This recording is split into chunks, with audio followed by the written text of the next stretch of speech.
দ্বিমত থাকলেও গত এক বছরে দেশের অর্থনীতির অবস্থার উন্নতি হয়েছে, ঘুরে দাঁড়িয়েছে খাদের কিনারা থেকে।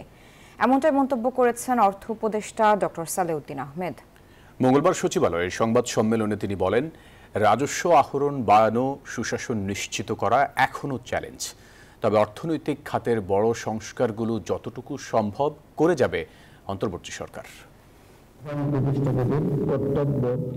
জুলাই গণঅভ্যুত্থানে আওয়ামী লীগ সরকারের পতনের পর অর্থনৈতিকভাবে ভঙ্গুর ও টালমাটাল পরিস্থিতিতে দায়িত্ব নেয় অন্তর্বর্তী সরকার, যেখানে এই সরকারের জন্য বড় চ্যালেঞ্জ হয়ে দাঁড়ায় উচ্চ মূল্যস্ফীতি নিয়ন্ত্রণ, ভেঙে পড়া ব্যাংক খাত সংস্কার, রিজার্ভ পরিস্থিতির উন্নতি, বিনিয়োগে চাঞ্চল্য ফেরানোর মতো কঠিন সব কাজ।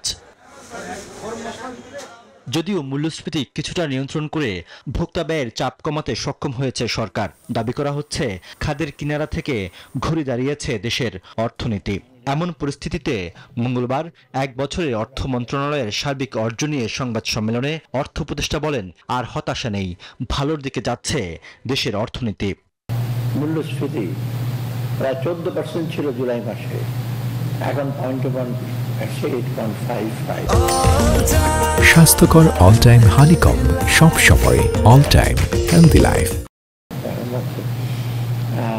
অতএব মোটামুটি প্রায় 6% কমে গেছে। আমরা আশা করছি এই জুনের মধ্যে 6 হবে। অর্থ উপদেষ্টা বলেন, পাচার হওয়া অর্থ ফেরত আনার প্রক্রিয়াও শেষ করেছে সরকার।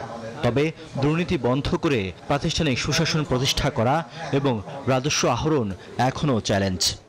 এখানে চেষ্টা যে কারাপশন যেন না হয়, এনবিআর লোকজন যেন আরেকটু কর্মতৎপর হয়, এনবিআর ট্যাক্স, নন ট্যাক্স রেভিনিউ আমরা আদায় চেষ্টা করছি। আমরা আশা করি মোটামুটি কিন্তু আমরা এই সামনের দিকে আমরা এগিয়ে একটু বেটার করব।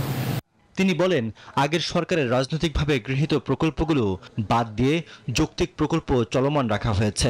অর্থনৈতিক খাতের বড় সংস্কারগুলো যতটুকু সম্ভব করে যাবে অন্তর্বর্তী সরকার, জানান অর্থ উপদেষ্টা। সরকার হিসেবে সবাইকে দায়বদ্ধ থাকতে হবে।